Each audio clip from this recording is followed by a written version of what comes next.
Hey, Bahrain. Yes, that's right. This podcast is especially for you. We're here to discuss what's new, what's happening, where to go, places to try, food to enjoy, and drinks to wash it all down with. We have special guests every week who know all about this and more. This is Standout Bahrain, and I'm your host, Shannon Crockett. Hey, Bahrain, we are back.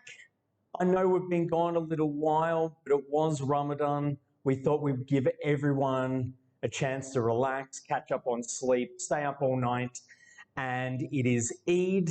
This is episode 8. Thank you for joining us. You can find us on Facebook and Instagram, and you can listen to us on any of our previous episodes on YouTube, Spotify, iTunes, Deezer, Stitcher, and Google Podcasts. It's time for the warning. This podcast may contain traces of alcohol, pork, and explicit language. Our special guest and co-host for episode 8 is Sarah. She is a Bahraini English chef with 2 local businesses here in Bahrain, A Piece of Cake and Sarah's Gourmet Kitchen. And on today's show, we're asking Sarah to stand out. Welcome to the show. Thank you for having me. Oh, it's my pleasure. My pleasure. We're going to be talking a little bit about Sarah's business, and she's got quite the story to tell. So I'm going to tell you all now. Put the kettle on. Put the kettle on now. Nice cup of tea, nice cup of coffee. We've actually got one of those in front of us now. So cheers. To start off the show, we're going to do something a little bit differently. Yes, it is Beverage of the Week. We love our beverage. But I'm doing things a little bit different. You know why? Because I can. It's my show. So we're not actually going to do alcohol for Beverage of the Week because it's not always about alcohol. There are other things that we can enjoy now that the summer has kicked in. So today's show is going to be brought to you by Fentiman's Botanically Brewed Beverages that is now here in Bahrain. And I've got 3 with me, and we're going to be trying these throughout the show. So these are available through Think Gourmet, and when I launch this episode, I will give you guys a promotional code where you can get this at a special price. So Fentiman's for today, we have on our selection, we have the ginger ale, we have the rose lemonade, and then we have the oriental yuzu tonic. I'm going to pop one of these open now. We're going to start off with ginger ale. Let's see if I can get the pop on. There you go. Oh. So we're going to start off with one of these. So Looking forward to this. it is currently not even lunchtime on a Monday. It is Eid, and we're going to have just a little cheeky ginger ale. Cheers. Cheers. Let me know your thoughts. Like that. That's nice. That's actually quite smooth. You get a lot of these ginger ales that they can be a little bit harsh with the ginger. Yeah. They can be a little bit sharp. Yeah, that would be my go-to. And not too sweet as well. Not too sweet, but it's also quite refreshing. It's quite hot outside. Oh, so we're going to enjoy Fentiman's throughout the show. We will go quickly to the good stuff. That hits the spot. It is Eid. On the last episode, I didn't do the good stuff deliberately because when I recorded and it went to air, Ramadan had literally just started, so it would have been silly to do any promotions for something that you could not get. So it is Eid, the liquor stores are now open, everything is available, they've all got their own applications, go into the shops, and there'll all be plenty of offers to stock your fridges now that everything is open and we're ready to start a new season here in Bahrain. And just remember people, if you're going to go into the shop, be polite, be respectful. Don't push and shove. We're all people here. We know it's hot. We know you're thirsty, but it's okay. Let's be human beings. Don't forget to wear your mask. And don't forget to wear your mask. So we're going to kick off the show properly with Sarah. So things that you need to know about Sarah is that she's half Bahraini, half English. It's had an incredible journey to get where she is now. We're going to learn a little about the story now, so hopefully your kettle is done, you've got your tea, you've got a couple of cookies, and we're ready to roll. Sarah, are you ready? I'm good to go. Fantastic. So being half Bahraini, half English, were you actually born here in Bahrain? No, I was actually born in the UK, in a small town on the North Wales border. where my mum's side of the family's from. Spent a little bit of time there. I was born with a medical condition, so I was being treated for it in the beginning. I can't remember what age my parents brought me back. I probably was almost a year old, maybe. But I've basically been raised in Bahrain my entire life. But I've gone back to I go back to the UK every year, just for medical purposes mostly. Bahrain is home at the end of the day. I've been raised here. I've only ever spent probably about 4 or 5 years out of the country where I lived in Australia. Been back here, I think now my 13th year back. So yeah, Bahrain is my home. Bahrain is your home. So you spent 4 to 5 years in Australia. Yeah. Lucky girl. How was that experience for you? It was scary in the beginning because I had never been away from home and being so far away. It was something I think that my parents were not too happy about initially because like I said, I'm born with a medical condition. You had to make sure that I understood like how I had to take care of myself, making sure that I was safe and I was with people that I knew and stuff like that. So if there had been an emergency, my parents, it would take them 24 hours to get to me. So there was all this like commotion at home saying I had to prove to not just my parents but also to myself that I was able to make sure that I was able to look after myself and prove to them that I would be okay. It was a big learning curve. I mean, I was in my early 20s when I left. Not being away from home for so long, it was scary. But I needed to do it, and I'm glad I did it because it was a learning curve. I learned a lot about myself. I grew as a person. It made me grow as a person and become more independent and not have to rely on people and stuff like that. So I was really grateful for the experience. So just to give the listeners a bit of an idea, because you've mentioned a couple of times medical condition. Are you able to touch on so the listeners have an idea of what that is and the challenges? Obviously, having a medical condition living abroad in Australia, but what is it exactly? So basically, I was born with what's called spina bifida. It's not just spina bifida. It's also I've got hydrocephalus, which is what means excess water in the brain. So I've got a shunt, what we call a VP shunt, that goes from my brain to my abdomen that drains the excess, and that's been inside of me since I was I think 10 days old. But I've been really lucky, touch wood, that I've not had any major issues with it. But spina bifida basically means that congenital defect of the spinal cord, and mine is on my lower back. You can get it anywhere down the length of the spine, and there's like 3 or 4 different types. I just happen to have the most severe. For some unknown reason, there's no explanation to this, but I'm able to walk. I drive. I live an independent life. Most people with the type of condition that I have, are wheelchair bound and have it quite rough.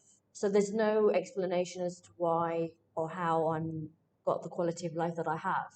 I've had 21 surgeries up to date. 21. Yeah, 21.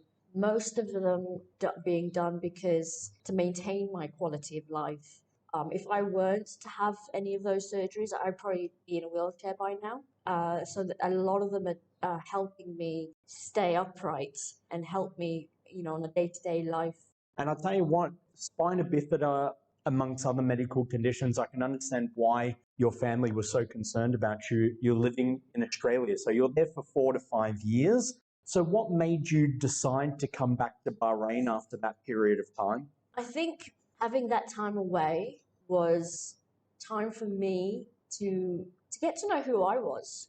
What we call self-discovery, I suppose. I think being in my early 20s at that time, it gave me an opportunity to understand who I was as a person and to learn about what I was living with. Because when you're younger, you don't have any say when it comes to these doctors saying, we need to perform this surgery, we need to do this, we need to do that. My parents were my carers. They took care of everything. So I was leaving decision making in their hands. They were making the best decisions for me. And, it came to a time where I just realized that I need to understand what this is. I need to understand why I'm different to everyone else. And, growing up as a teenager in school, there was bullying. I was bullied, and I regret not saying anything at the time. I was made to feel different, but I didn't understand why I was different. So going away gave me that opportunity of getting to know who I was and what I was dealing with, what I had to live with, and how I had to take care of myself. Regardless of what everyone saw on the outside, there was much more to it on the inside. I wore calipers on my legs when I was younger. So a lot of the kids, that was all they saw. That was the only difference they saw in me was my legs. So if you can just explain, not everyone knows what calipers are. They're not overly used anymore. Leg braces, okay. leg braces, or leg splints, or whatever you want to call them. Yeah. Sorry, I didn't think. No, it's okay. That's an old school phrase. Yeah, it is. So leg braces. The kids would call me out names, say nasty things, and all the rest of it. And I just got to a stage in my life where it's all I know. I don't know how it is to be normal, I suppose you can say. There's no such thing as normal. There's no such thing as normal now, and I know that now. But, when you're a teenager, you're just trying to fit in. You're just trying to fit in. You're trying to be like everyone else. And I'm not, because I've got these leg braces that I stand out like a sore thumb. So I needed to go away when I was ready, and I was ready when I was in my early 20s to figure out who I was, what I was dealing with, and figure out a plan in motion where I would be happy to just deal with it myself and make my own decisions and figure out what I needed to figure out. Well, I agree. I'm a big advocate for traveling for self-discovery. I started traveling almost 25 years ago, and I still haven't stopped. My family's wondering when I'm coming home. I completely forgot. The best way to discover yourself is to travel, but to travel alone. No, that's a great story. So you've got two businesses. So you've got Sarah's Gourmet Kitchen. You've got a piece of cake. All these challenges. I'm sure it hasn't been a piece of cake, but no pun intended. Yeah, it's physically challenging. Yes, I mean everyone has their limitations. For me, doing what I do, being a chef, it's 10 times challenging. I work my own hours. I have to sit down occasionally. I pace myself, and there are times where I do too much. And I do pay for it. But, at the end of the day, I love what I do. This job to me is not just a job, it's my life. It's my passion. As you love what you do, you're very passionate about what you do. So for me, it's everything to me. And if it were to be taken away from me one day because of my physical inability, what's the point of living kind of thing. I'm so lucky that I've got the best clients on the planet. I mean, they are just brilliant. They're so supportive. They let me do things in my own time.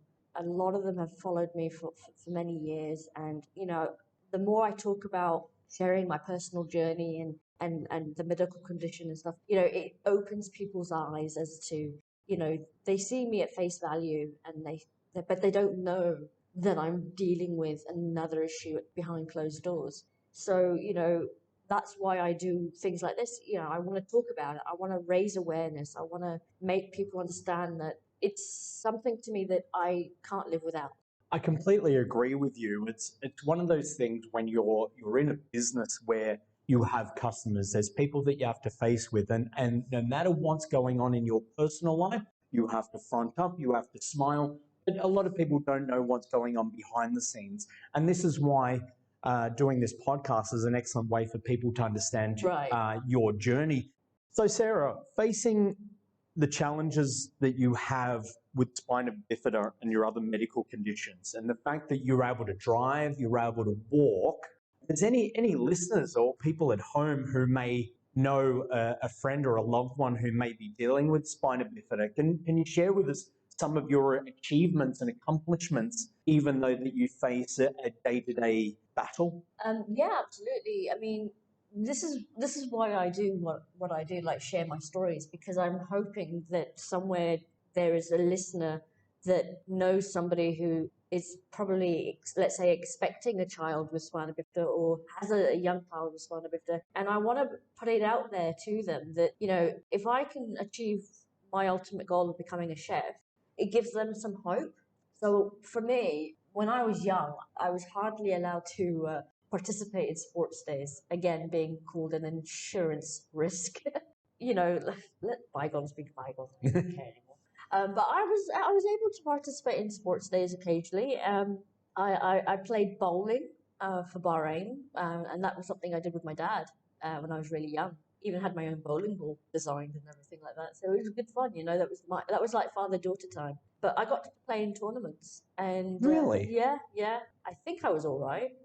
If you're playing in tournaments, you got to be better than all I right. got a couple of trophies that my dad's kept. Yeah, I think I was all right. My biggest achievement that I would definitely want people to know about, especially if you've got a child with spina bifida, is I did an award scheme, which is called the Duke of Edinburgh Award. And I did that, I was 16 years old. I did it in the Bahrain desert. It was April. As you can imagine, April was kind of hot. It's a bit more. And it was a 25-kilometer hike, and it was an overnight thing that we had to camp out. And it was a team of 4 or 5 of us. I didn't walk the trek. I actually did it in a modified wheelchair. So instead of using my legs, I was using my arms. I had my legs out in front of me, like. And in the sand. Well, we found a track where it was mostly, let's say, broken tarmac. Sounds like half of Bahrain. Yeah, that's true.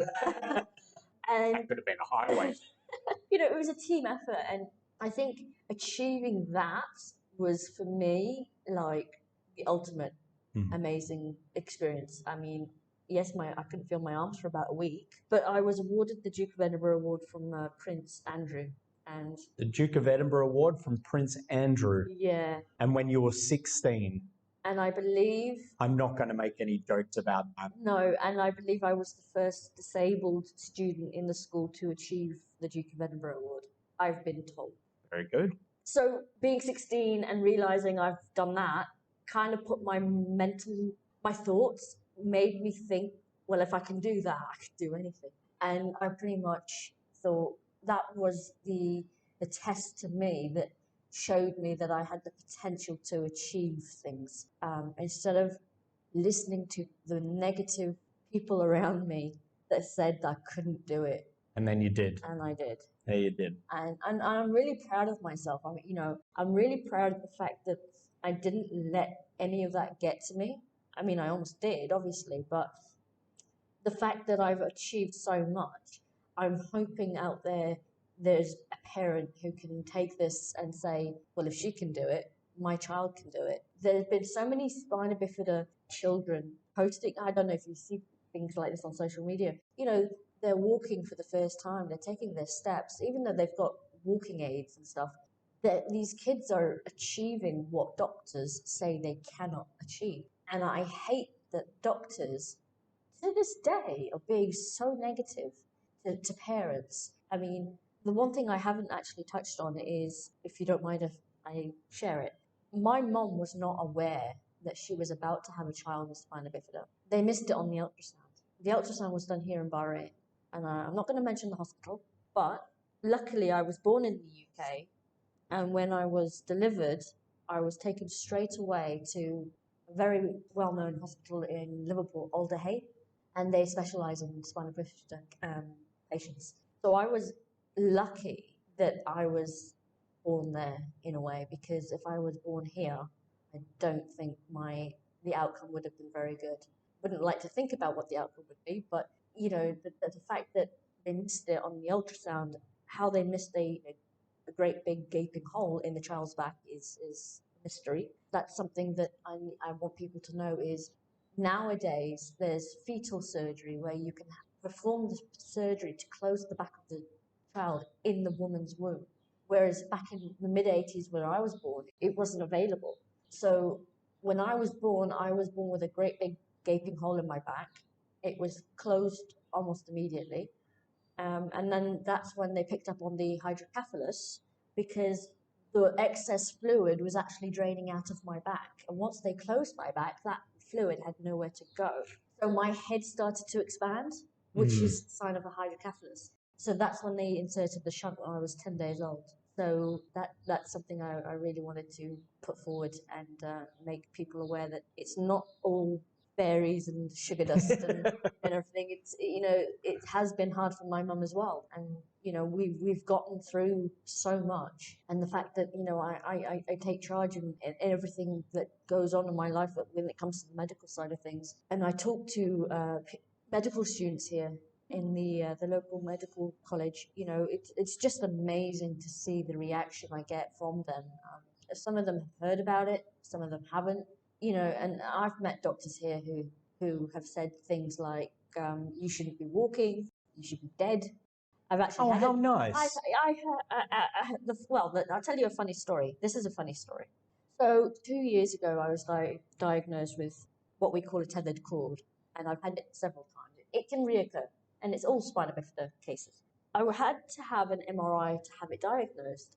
So I had the MRI done here, and after the MRI, I went into the guy's office, and big computer screen with the MRI on the screen and all the rest of it. Now, I've had a few of these. I should be sticking to a fridge by now. I should be a fridge magnet with the amount of MRIs I've had. And he quite bluntly said to me, to my face, there's no sign of my spina bifida. I'm cured. It's gone. It's disappeared. Wow. And Did you look around for his medical degree? I did actually. It was hanging on the wall. But He must have been taking your multivitamins. You're cured. I'm cured. It's gone. There's no sign of it. I looked at the screen, and I've read a few MRIs in my time. I could see it. It was visible. And I looked at him straight in the face, and I said, what drugs are you taking? And he's like, your spina bifida has healed itself. And I couldn't really fathom what had just come out of his mouth. And I said to him, I put my hand out and said, give me the CD. And he gave me the CD. And I said to him, I think you need to rethink your career path. I said, because there is no way on God's planet that spina bifida can disappear. And I said a few other choice words, as you can imagine. Colourful. Colourful words, yes. And I walked out of that office. I got in my car. I called my mum. I was laughing and crying at the same time. And I said to her, I said, guess what, Mum? And she's like, what? I'm cured. She's like, I beg your pardon. She goes, apparently my spina bifida has healed itself. And she belted out this laughter. And I was sat in my car for probably half an hour before I could even drive. Yeah. Because I could not believe a medical professional could say those words. So when it kind of also justified why the reason I have all my medical stuff done in the UK. It makes a lot of sense. It's scary as well, because there's been so many people that we've had contact over the years. I've met a couple of kids in Bahrain with spina bifida, and their parents not being given the right information. Even when I was younger, my mum had met a few parents. One time they had to sneak my mum into a hospital to take a look at the child and to say, I think my child has spina bifida, can you come in and have a look? Of course, she's not being a family member, she's not allowed. This child had an open hole in his back, exactly in the space where mine was. It was a classic case of spina bifida. And this doctor came around the corner and said, what are you doing here? Started shouting and ranting and all the rest of it. And my mum had confronted him and said, this child has spina bifida, you need to close the back. And he refused. He said, this child has no quality of life, he will die, and all the rest of it. Better to let him die. Wow. Unfortunately, that is the reality of the type of thing that we were dealing with over here. So very sad. And this is, I think, a big reason, big choice of mine why I am so vocal about sharing my story, because it's things like that that scare me, that's happening. And no child, regardless of physical or mental disabilities, should be left to be a vegetable. Absolutely. It's not fair, and I can't do anything for the mental state of the parents. Well, I mean, that's the thing. The technology is now there to be able to detect these things well in advance, instead of waiting for once given birth. Obviously, it's too late at that point. But that's it. That's a phenomenal story. We're going to take a quick break and we will be back for part 2 of the Standout Bahrain podcast with Sarah from Sarah's Gourmet Kitchen and a piece of cake. This is Amina from Amina Asset, and you're listening to the Standout Bahrain podcast. Welcome back. It is time for part 2 of the Standout Bahrain podcast. Before we get into that, we're going to go with round 2 of the Fentimans. We're going to go with the Oriental Yuzu Tonic. For those that don't know what yuzu is a small Asian fruit crossed with a mandarin. It's a citrus fruit. I mean, you could drink this with gin, you could drink this with ice, or you could mix it with your favorite juice. So this is round number 2. Sarah's still enjoying her ginger ale, so I'm going to have this one on my own. I am a slow drinker. Yeah, she's drinking the Fentimans a little bit slowly. I do like ginger ale, and this one is probably one of my favourites. Tell you what this tastes like. Usually with a typical tonic water, it can be quite bitter. Right. With this yuzu tonic, it almost tastes like, did you ever have, if you had an upset stomach, you'd have like that kind of fruit saline where you put the powder, like Eno? Yeah. Yeah, think of like that, but it's kind of like a soft lemon flavour. It's not like harshly bitter like a lemon, but it's like adding that, letting it fizz up and you drink that to settle your stomach. That's what that tastes like. So it's not like, tonic can be a little bit harsh to drink on its own, but that's actually quite nice. So you can mix that with the juice or add some gin to it, however you like, but that's not bad. The yuzu tonic is brand new in Bahrain, so... Because yuzu is quite a defined flavour. Oh, that's right. But this is soft. This is soft. I've left a little bit in there so you can try it at your leisure. While she is pouring that glass, I have to say the bottles are cute too. a very classic bottle, so something that you would see like on your nan's back shelf in a disused shed that hasn't been used since the 50s. It looks like one of those old school like medical stuff. So it is classic because it is quite old. It does go back to 1905. Everything is natural, herbal. They brew it themselves, botanically brewed, no alcohol, and It's not bad. yeah, and it's available here in Bahrain now. Really? Yeah, all available. I like the ginger ale. I think I'll go for the ginger ale. You're gonna love this one. We've got one more. We're gonna go with the rose lemonade last. Or do you want to try this now? Finish that, and you can have the rose lemonade. The rose lemonade is more because of the rose water that's used. Right. Very popular in the Middle East, like it is Turkish delight. everywhere. A little bit of rose water. So I'll open that for you. Well, we're going to get into the rose lemonade. Sarah is still with us. We're going to continue our chat with her. So, tell us about your journey to becoming a chef. Oh, that's an easy one. That's probably the only easy story I can tell. I mean, my mum started a pizza cake. So a pizza cake is mum's originally. She started it in 93. I was probably 9 or 10. So I've been around food for a long, long time. I would bake as a kid with my nan back in the UK. So I was always surrounded by, leading up to figuring out that I wanted to be a chef, a lot of people, as you can imagine, said, how? You know, how are you going to achieve that with your condition? And you're never going to be able to stand up for 10 hours a day and all the rest of it. And yeah, fair point. I saw where they were coming from. But Challenge accepted. Challenge accepted, yeah, absolutely. I tried different things. I tried event management. I tried office jobs. I don't want to sit in a chair for 8 hours a day. Here, I agree. You know, it wasn't for me. So I tried different areas of job aspects, and I just couldn't stick to them. They just weren't pulling me in. So did you go to some sort of culinary school, or where did you hone your craft? Well, where I went to college in Australia was a hospitality college and tourism. So I got my original flair for the culinary world when I was in Australia. So that was where I had my first real dose of it. You know, cooking was just passion. I didn't really think anything of it at that stage. But when I figured out I wanted to be a chef, it must have been when I came back to Bahrain, actually. A lot of people denied my dream. I looked for culinary schools in the UK mostly, and a lot of them were telling me in not so much words that I was a insurance risk. Bastards. No, well, So I tell you what, going back when that was, you would have been able to, they would have been able to get away with it, but they couldn't do that now. now, no. Absolutely no way. Yeah. You could even rock up, and if you said you don't have any disability ramped, you are screwed. Yeah, absolutely. It was a different time, unfortunately. So there's two businesses. Yeah. So there's a piece of cake. I'm guessing that side makes cakes. Yeah. I'm feeling very intelligent today. And then the other side is more or less catering. Yeah, I mean, they both. So when Mum started the bakery, it was purely just the cakes and baking and stuff like that. And then, later down the line, when Mum started, there was hardly any competition. There was like, 3-4 bakeries, minor ones. Mum's always been the first real English bakery in Bahrain.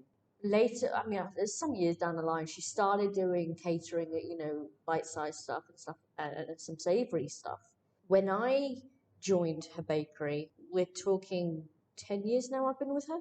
I started to expand on the menu a little bit, bringing in more of the food, proper meals and stuff like that, pies and, family meals and all the rest of it. So it's really expanded. And about 7 years ago, I started Sarah's Gourmet Kitchen. I, at one stage, had left the bakery.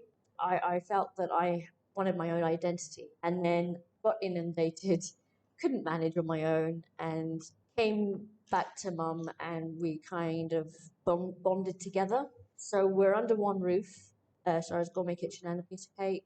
We're working together side by side.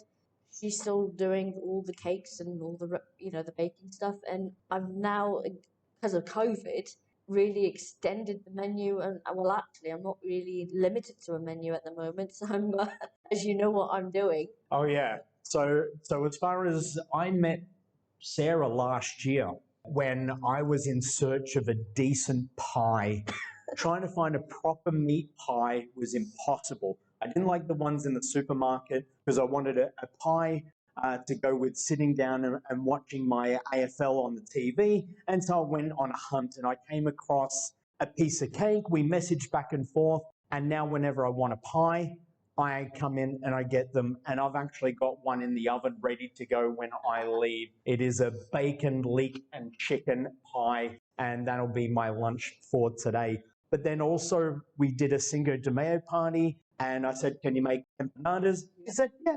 So the world is our oyster, able to cook anything. So it's better to have no menu than to be constrained to a set selection. But that's really good that so you've managed to find an innovative way. That was going to be my next question, was going to be how the businesses have managed to evolve with COVID. So expanding the menu is one thing. That was the main thing, really. I mean, when COVID hit Bahrain, I had actually, we're talking, 2 years now? We're into this? No, mess? just over one. It's just over one. Just okay. over, it feels like It feels like forever.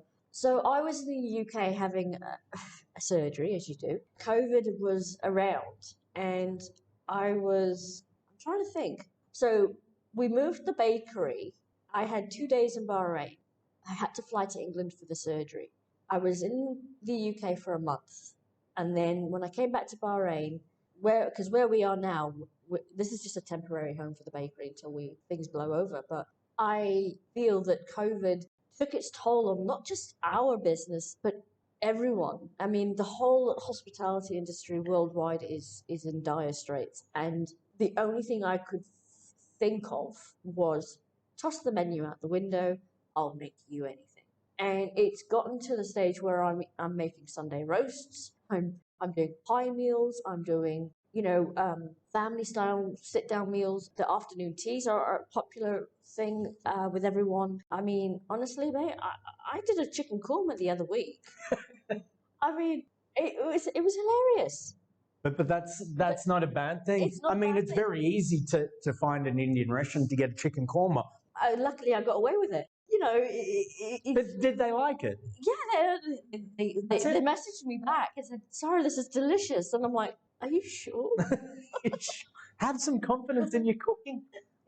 But so yeah, it's COVID has really like taken its toll, and But you're evolving. I'm evolving, and we're working together. We're staying strong. I'm collaborating, like with yourself, as you said, doing a lot of collaborations with other people. We're all supporting each other in this time of need. And I'm like I said earlier, I've been really lucky that with the clientele that we have, they've been so supportive. They keep coming back to us, and because no one's traveling, obviously, everyone's stuck here. And I get a lot of the mums and a lot of dads saying, "I'm so sick of cooking. Can you please just give me a bunch of pies I can stick in the freezer, and I just take it out as I need it." Spot on. Freezer meals. That's another popular thing that everyone's doing. Yeah, so everyone's like losing their marbles, and then I'm here saying, "Give me the business." Yeah. Give me whatever you want. So it's been fun. So as a part of the whole evolution process of the business coming into COVID, is that inspiring you for things that you're looking towards for the future? Like for now, you're saying, well, maybe we can look at this, maybe we can look at that. Yeah, I mean, I was brainstorming the other day with Mum, and I said, what else can I think of that we can do? I mean, yeah, I'm doing Sunday roasts, which I'm not just doing on a Sunday, I'm doing any day that you want, really. But we're doing special deals, we're doing DIY kits for the kids, the decorating cupcakes, the cookies. So that's been a blessing in disguise, because a lot of the parents are really liking that idea. But if you want to go the real way of being in Bahrain, well, you're half Bahraini, so you probably could. What about a food truck? Every Tom, Dick, and Harry's got a food truck. I don't think they're Tom, Dick, and Harry's, though. No, they're not. Okay, so the story about the food truck is I applied for a food truck. Oh, you did apply? 5 years ago. Okay. It wasn't before it was a thing. It wasn't even on the system to get the CR for a food truck. They're like, huh? Food truck? What's that? And I'm like, have you seen Dubai? It's like they've been there for years. And I was just like gobsmacked at the reaction that I got. So it put me off. I put the idea to one side, and I thought, you know what? A food truck is, let's be realistic, is seasonal. There's no way somebody wants to work in a food truck with the weather that it is right now. I did a consultancy job for a food truck during last summer. These guys were dripping of sweat.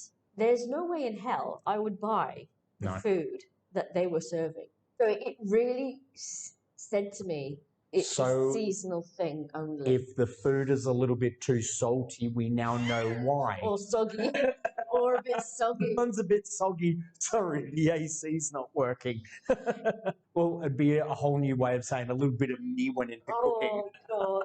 It was just horrible experience. It was really horrible. Or then what you do, you look at the next thing is pop-up restaurants. That's the new trend. That would be my next go-to. I'm in talks with a friend of mine who has a restaurant and has a few connections, what we call wasta. Nothing wrong with a little bit of wasta. Absolutely. We'll keep you in the loop. Yeah, if that actually happens, then I will pop down and do a review of that. What's your favorite thing about being a chef? Making people fat. Very good. Plumping them up. And what's the hardest thing about being a chef? The physical aspect of things, the standing and the standing as well as the medical conditions. Yeah.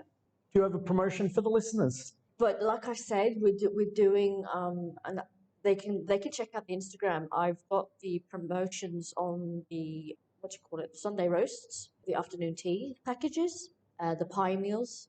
So it's like you get the pie, you get the mashed potato, you get the gravy and peas, and it's like a package deal for them. So all of that, it can be found on the Instagram and the Facebook page, which I can post again later on. Perfect. I can send it to you later on. And we'll post that as well when we launch this episode. So check out the Instagram page for Sarah's Gourmet Kitchen and a piece of cake, and you can find some great promotions on there. We're going to go with the fire round, which is just 10 lighthearted questions about Sarah and living in Bahrain. So, Sarah, ready to go? Go for it. Here we go. 10 questions. Favorite place to hang out with your friends? Oh, God. I would say probably the beach. The beach. Yeah, I mean, I'm not a huge seawater person, but fresh air, having a little barbecue at the beach kind of thing, just chilling. Very nice. That would be my ideal. Favorite restaurant? Oh, don't do that to me. Yep, you are going to name names. Question 2, favorite restaurant? For Italian, I would have to say Chico's. Chico's it is, okay. Favorite dish when dining out? Oh, it has got to be risotto.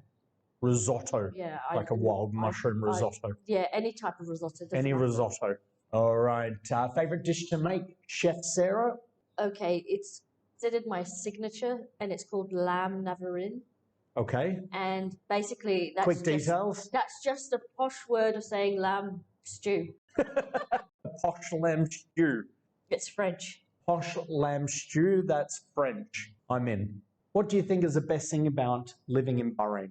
Definitely people. Everyone is so friendly. Everyone's integrated. You know, everyone, just the friendliness. Everyone's friendly until they get on the road. Yeah, until they're in the cars, then it's another story. What does Bahrain need? Disabled access. Hang on, disabled access. That's just, what more can you say? What doesn't Bahrain need? Open the causeway. Don't open the causeway. Don't open the causeway. Turn around, we're closed. All right.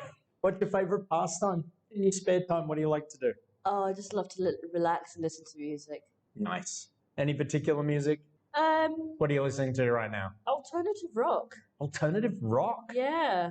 Not hard rock, something you can understand. Favorite travel destination? Edinburgh. Interesting. I went there for the first time. I went for a friend's wedding, and it was just absolutely mind-blowing. Very nice. So if I ever go missing, don't look in Edinburgh. Okay. And once travel restrictions ease, where will be the first place you will go to? Well, I'm overdue on a surgery, so that's the first thing I want to get done. So to chalk up surgery number 22. 22, yeah. And probably 23 at the same time. 22 and 23. I'm way overdue. I'm way overdue. Overdue. She's long overdue for a surgery. There you go. Well, that was our fire round with Sarah. It's been great chatting with her. She's not going anywhere. I'm going to sit here and just hang out, drink your Fentimans. Actually, I don't like that one. And then I'm going to cut that bit out. Take that. I'm not putting that bit in there. So I'm going to leave you with the rose lemonade. I don't like that one. I want that one. How'd you get up there? I fell. That's hilarious. So we're going to go into our typical topics as we come towards the back end of episode 8. So this is about what is happening in Bahrain. Well, Eid has just finished. The new restrictions are in place. So you can now dine indoors. You can go to cinemas. You can go for a massage. But you have to be fully vaccinated. So if you're recovered or if you had both vaccines, then you get your special shield. I've got both vaccines, but I have to wait for that 2-week period to be able to enjoy like everybody else. So I'm just going to sweat it out in the sun and hopefully lose a couple of pounds in the process. The Saudis are back. The causeway opened last night. Bahrain hit new record numbers, and then we opened the causeway. I'm sure everyone saw the videos from last night. Thousands and thousands of cars dying to tear up the streets in their Nissan Patrols and their Land Cruisers. I think it was over 1,800, they said. Over 1,800. But I tell you what, everyone's talking about the economy. You know, the Saudis will bring life to the economy. They'll be spending money in the malls, going to the cinema, going to the restaurants. I think where the ministry is going to make their money is going to be on speed cameras and red light cameras. Oh, absolutely. That is where they're going to make their bread and butter for the rest of the financial year. That's for sure. So signs of normality, we're making steps. And then just hopefully things will get better from here. So things are looking up. So what's new in Bahrain? So there is new places that are opening. So we've got Howdy. We're going to be having them on one of the next episodes. Maybe not the next one, but the one after. It's a brand new restaurant opening up in Adlia. Also, There are 2 new hotels opening up this week, and they both fall under the Swiss Bell umbrella. You got Swiss Bell Jaffair. So technically, that'll be the only licensed premises in American Alley. So it's right on the corner opposite Dome, next to the US Navy base. I have met the F&B manager in there, really, really nice guy. They're going to have about 3 or 4 venues in there. I think they're going to have like a little sports bar. They've got an all-day diner, and then I think they're going to have a small bar by their pool.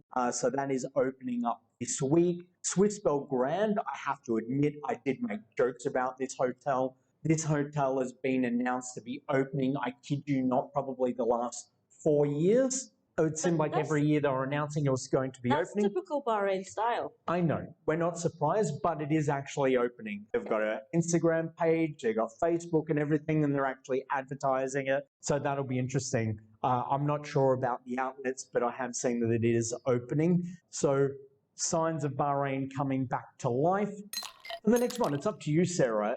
We're going to talk about where you've been. So this is like where we just talk about, doesn't have to be new, doesn't have to be exciting. You might have just gone to the cafe up the road and just where you've been lately. So it just gives a little bit of light to different places. For me, I went down to the Dillman Club, hadn't been there probably in about a year or so, just sitting outside. They've got a great new selection of beers, and they've done a lot of work to the place. The place is looking really nice.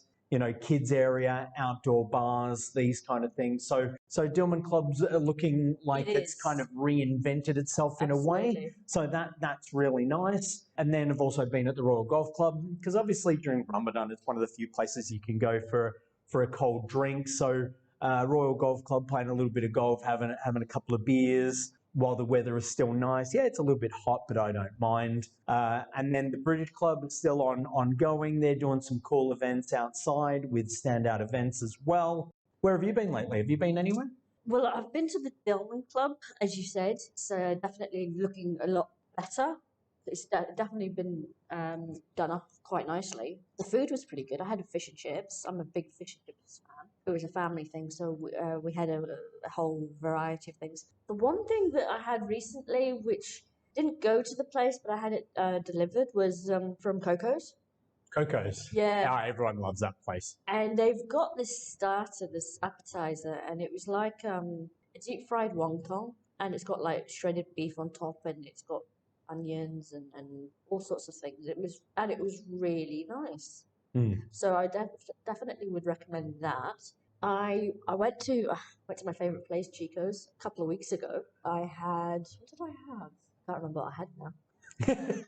I think it was a ravioli, actually. I think it was a ravioli, and that was delicious. Because they've got a new chef, and then they've reinvented themselves, and they've really done up the place. And they've got that outside area. So I actually went into Chico's. I think it might have been just before Ramadan, because they had a whiskey and cigar evening, which they were starting to do. So I got invited along to that, and that was really nice as well. But that outside area, it's a nice addition. You feel like they should have done that a long time ago. Yeah, definitely, because it's very intimate and very cozy and stuff. Yeah. And it's a nice layout. You don't feel like they're trying to overcrowd to utilize an outside area. It's a family-run business, so you keep trying to support other local businesses and stuff like that instead of like all these big enterprises and stuff. So keeping that in mind as well. That's something that I'm very passionate about, supporting other local businesses. 100%. Same for me. So as far as the podcast, it's been great to chat with Sarah, supporting small businesses. So Sarah's business, small business, run by the family. Same with Chico's as well. I normally do a secret bruncher. I'm still waiting for new reviews. I'll post that again. So if you'd like to review a brunch you've been at, maybe you went to an Eid brunch, one of the few that were doing that over the weekend, let us know where you went and how it was. Give us the details. Send it through to Shannon@standoutevents.me, or you can drop us a message on Instagram or Facebook. Standout Events, now that restrictions are a little bit easier, means I can do a lot more. I'm going to be launching my new event, G&T, which will be at Royal Golf Club, and that'll be weekly every Saturday from 3 p.m. starting May 29. You'll get 4 G&Ts while playing the Wee Monty. and you get to hang out with yours truly. And we'll talk about gins, we'll talk about Fentimans as well. So that'll be weekly from May 29. Also, my monthly quiz night at the British Club will be coming up on May 25. And then at McGettigan's, I'll be doing a special Irish whiskey and cigar night. So we're going to be doing Irish whiskies paired with cigars with me. Date to be confirmed, but it will be happening in June. So things starting to happen in Bahrain. I am excited. Before we close out the show, we'll go with one of my favorite segments, Only in Bahrain. And one thing I can talk with Sarah about, because Sarah obviously having spina bifida and she is able to drive, but she should technically have disabled parking. I think the way people park, especially all over Bahrain, every parking space should be disabled parking, but you being actually disabled, you probably park better than everyone else. So you manage to keep between the lines. Yeah. I mean, isn't that what they're supposed to do in the beginning? I mean, the parking in Bahrain is atrocious. Let's face it. And it's a joke. And people think, and I've come across quite a few, especially going to the malls, I have the right to park in a disabled parking spot. But others will use it so they can be closer to the door. Oh, it's the Saudis. Every Tom, Dick and Harry in Saudi seems to think they've got the right to park in the disabled spot. And I've seen their parking.